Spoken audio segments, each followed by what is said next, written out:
Hello, my name is Yesenia. I'm part of Group 1 with Elena, Christina, and Rena. We are here to talk about erosion. Is it erosion? Our agenda is introducing the misconceptions, which is what is erosion, and our assessment probes that we had gathered, engaging the audience, which is assisting the students understanding, lesson to combat misconception. We have conceptual change lesson, and then we have our conceptual change, and then we have our neuroscience, and then our science and engineering practice, and to end off, we have our conclusion. When you look at this picture, can you identify what is weathering and what is erosion? On this slide, we're going to talk about the misconceptions background. Explain why this is a misconception by explaining the correct scientific concept. What is the common concept? Weathering and erosion are the same process. What is the correct understanding of that topic? Erosioning is the process of breaking down the rocks, and erosion is the movement of the weather. What age group or grade is this misconception most common in? The misconception about weathering and erosion are most common among elementary and middle school students. Around the grades 4th grade to 8th, because they begin to study earth science concepts. Which tools are best to help you identify students' understanding for this common misconception? Students will create a concept map linking weathering and erosion, which will allow them to visualize their understanding. Students will work on an activity that relates to weathering and erosion, which will help them identify what is erosion and what is weathering. And at the end, we will end with a group discussion to know where each student stands in their information about it. This is the assessment probe provided to the students prior to the lesson. Is it erosion? Erosion is a process that changes the surface of the earth. Students are to put an X next to the changes they think are examples of erosion. That's the first part. The second part, they have to explain their thinking. What rule or reasoning did you use to decide which process are examples of erosion? Here are 4 student examples. Assessing the students. Going further, I interviewed 2 students, and the questions were: explain what erosion and weathering are in your own words. What are examples of weathering and erosion? What is the difference between weathering and erosion? Is a rock drops in a stream for several weeks, what do you think will happen to the rock? What reasoning did you use? After these series of questions, I realized that our students interviewed believed that weathering and erosion were the same process. This was the misconception um, among the students, that weathering and erosion were the same process. Conceptual change lesson to combat misconception. Engage the students, make predictions, eliciting students' ideas. Begin with questions. What do you think happens to rocks and soil over time? But take a step further. Ask students to make predictions about what might cause these changes, whether they believe weathering and erosion are the same or different. Have them briefly discuss and jot down their ideas. Make sure they take notes. It's important.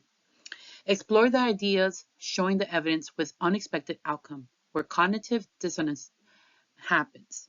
Present visuals and some examples like smooth river rocks showing weathering from water next to a jagged cliffside, which shows erosion.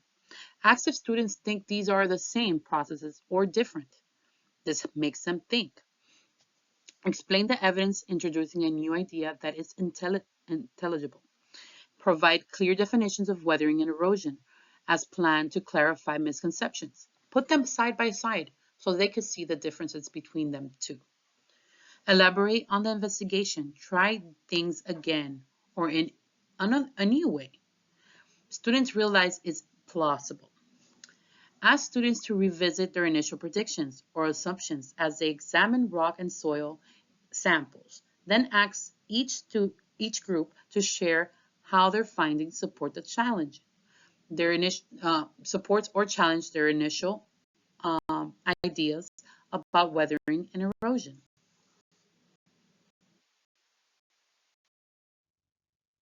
On this slide, we're going to talk about the conceptual changes. We have four. Identify the misconceptions, creating the cognitive dissonance, do an experiment, have the students observe what happens, and ask questions based on their observation to engage and create interaction. Group discussions. Present a scenario that relates to weathering and erosion, give an example, and ask the students if it is an erosion or isn't it weather.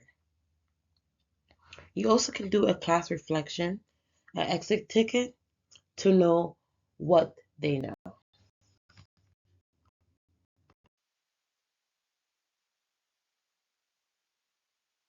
Neuroscience and science and engineering practices. Strategies that we use. Brainstorming and discussions, visuals, manipulative experiments, labs and models, reciprocal teaching and cooperative learning, class discussions. Engineering practices, science and engineering practices, asking questions and designing problems, developing and using models, planning and carrying out investigation, analyzing, interpreting data, engaging in argument from evidence.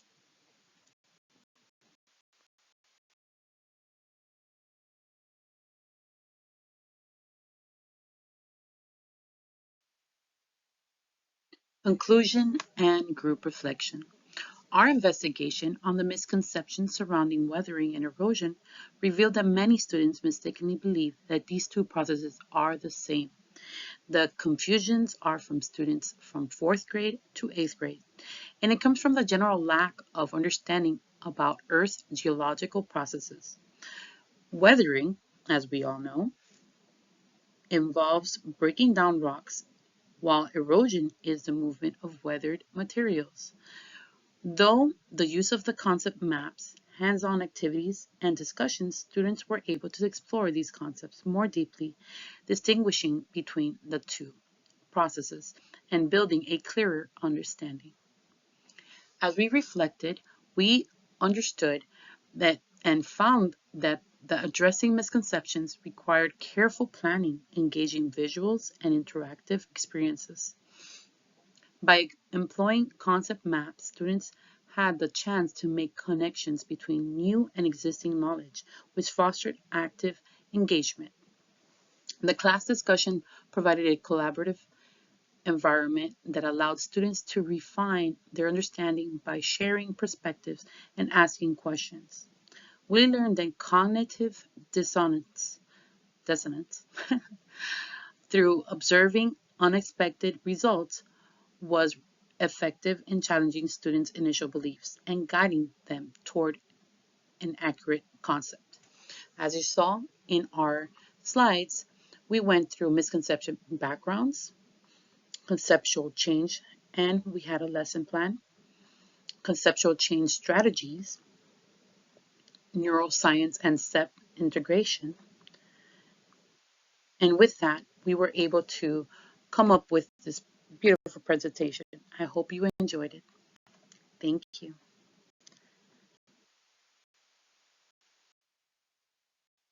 As we mentioned before, thank you for watching our presentation. If you have any questions, please do not hesitate to ask. We are here to help. Weathering and erosion. As you can see, there's a difference. They are not the same. Have a good one. Bye.